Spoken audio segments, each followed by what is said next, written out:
You're welcome once again to this fascinating math video. This is actually a redo of the previous video we considered. And this particular video aims to provide a complete solution to that video. So be very free to listen to the end. Also like, comment, and share the video if you draw any value from it. That is the good you do me in return in what I do for you. All right. I also like to add that I offer an online math tutoring service. So if you're in need of an online math tutoring service, very free to get across to me. I take primary levels, secondary level, and even the college level. Any of these levels, I'm very good at them, and I'm competent in my area of study. So you are very free to get across to me. Give me a try and see your kids being transformed into a mathematical luminary. So we want to look at the solution of this problem.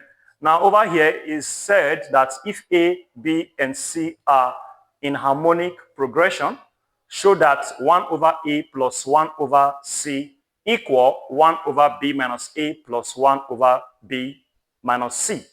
Now, in order for us to solve this problem, we must know what is called harmonic progression. What is an harmonic progression? In a very simple term, an harmonic progression is a progression obtained by taking the reciprocals of the terms in an arithmetic progression. So that means if I should take the reciprocal of terms in an arithmetic progression, the resulting progression is called harmonic progression. Conversely, if we should take the reciprocal of the terms in an harmonic progression, the resulting progression will be an arithmetic progression. So we can create either progression from the other. All right. So given an arithmetic progression, to get an harmonic progression, we take reciprocal. Then also given an harmonic progression, to create the arithmetical progression, we also take the reciprocal. All right. So what I'm saying is this. It is a well-known thing that the nth term of an arithmetic progression is given by t sub n equals to a plus n minus 1d. All right.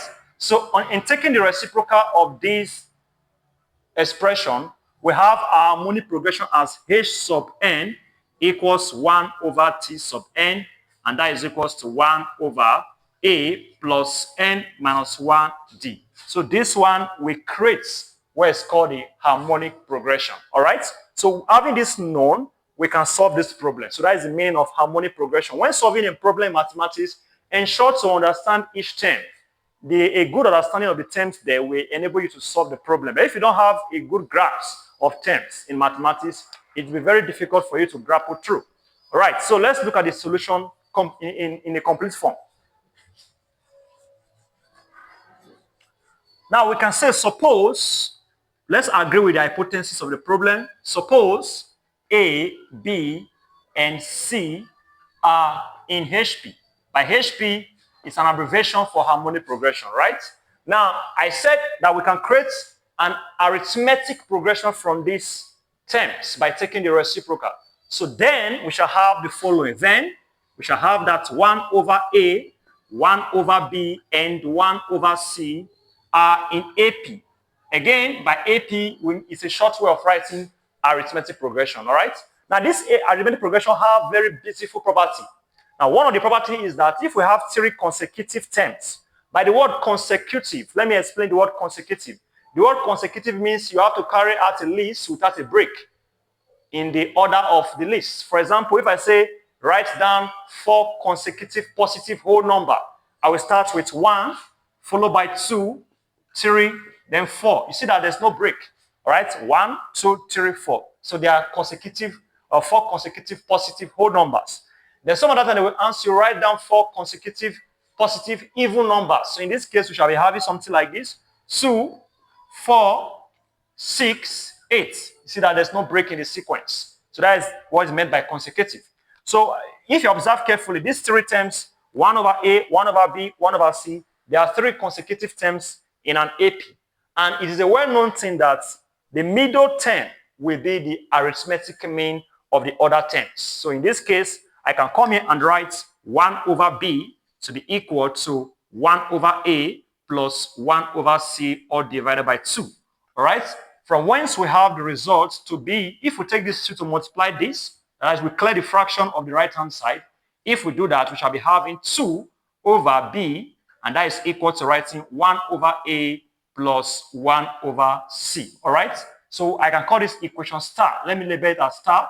Now observe this equation star. You see that the right-hand side is exactly what is in the left-hand side of what we are required to prove. We are required to prove that 1 over a plus 1 over c is this. So we're already having it appear here. So that shows that we're in good progress. So we have this at hand already. So the next thing we'll do, we also look at another important fact of an AP. This arithmetic progression has interesting property. So one of it is this, I said earlier on, this 2 over b, that is the middle term will be the arithmetic mean of the other terms. Another fact of this AP is that the difference between consecutive terms is a constant, and it's called a constant difference, or you call it common difference. All right. So if these are in AP, then we expect that the difference between consecutive terms to be constant. Now, this what I mean is this: we shall have it as 1 over b minus 1 over a, and if we simplify this expression, we shall have the result as ab and equals to a minus b. That is 1 over b minus 1 over a can be written as a minus b over ab. Can you see that? So this is the difference between the second term and the first term.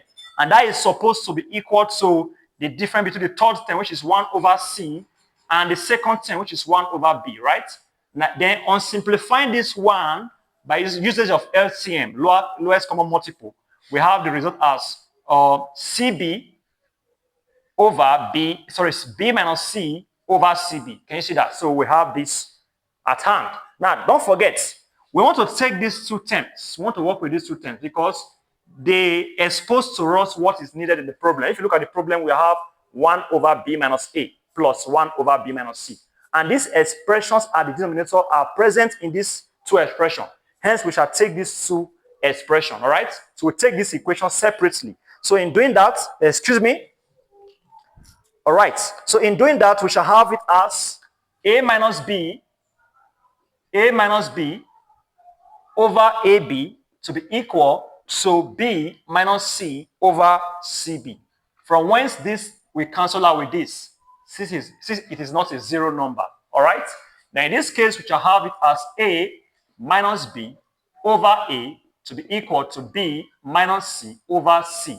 Now, looking at this, we can take the reciprocal of both sides so that this expression will be amenable with this. Look at this. You see that b minus a is at the denominator, all right? And also b minus c is at the denominator. So to bring these terms to be in the denominator, we have to take the reciprocal of both sides. So in doing that, we have a over a minus b to be equal to c over b minus c. Can you see that? All right. Now, this we see here, we can write this a. Now, if you observe this, we can consider this as a polynomial of the first degree.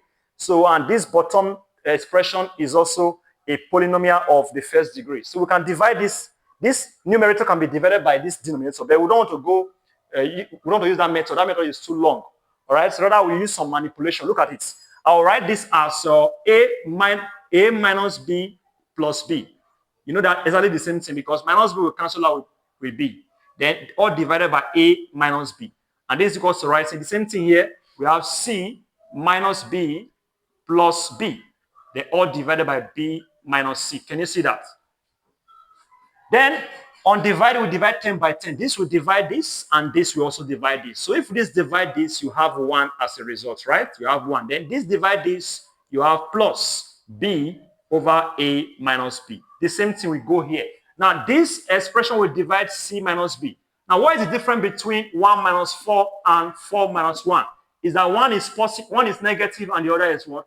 Positive. The same thing will apply. So if c minus b is negative, then b minus c will be positive. Or if b minus c is positive, c minus b will be negative. So divided 10 by 10 like that, we have minus 1. All right?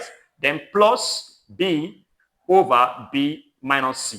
So from here, we can take this minus 1 to this side of the equation and also take this one to this side of the equation. Can you see that? So if we do that, we have our result as 2 equal to, we're not left with now. Pay attention this time around. if we take this b over a minus b to this side of the expression, we shall be having minus b over a minus b, right? But this expression you are seeing here can be written as b over minus a minus b in this manner. Can you see that? From whence we have it as b over b minus a. So what am I saying in effect? This entire expression can be written like this. That's what I'm trying to say. All right. So if we take this guy to this side of the equation, we shall be having b over b minus a plus b over b minus c. Are you seeing that? So sound interesting?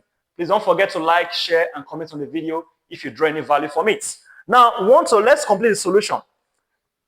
If you observe carefully, you see that b is common at the numerator. Let me remove this side of the board.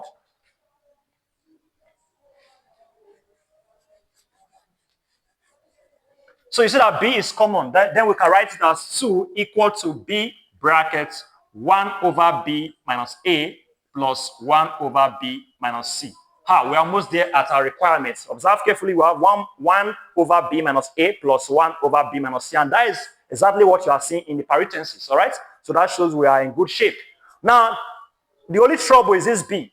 To do away with this b, we divide both sides by b, all right? So if we do that, we shall be having 2 over b in the left-hand side to be equal to 1 over b minus a plus 1 over b minus c. Now we are there. Don't forget, initially we have established that 2 over b is equal to 1 over a plus 1 over c. And we label it as star. All right? So in the place of 2 over b, we have the liberty to write 1 over a plus 1 over c. All right? So in that case, I cannot remove this expression here. Instead of writing 2 over b, I'll write its equivalent. So in that case, I'll be having 1 over a plus 1 over c in place of 2 over b, right? And this is equals to this, 1 over b minus a plus 1 over b minus c. And this completes the proof. So we can write QED, which means quod erat demonstrandum, showing that this reasoning process has established the claim. Because they were claiming that this left-hand side is equal to the right-hand side. And this reasoning process has established that. So we are done with the solution of this particular problem. So don't forget that I render an online math tutoring service. Once again, if you're in need of this service, be very free to get across to me. Thank you very much for paying attention. I do really appreciate you all.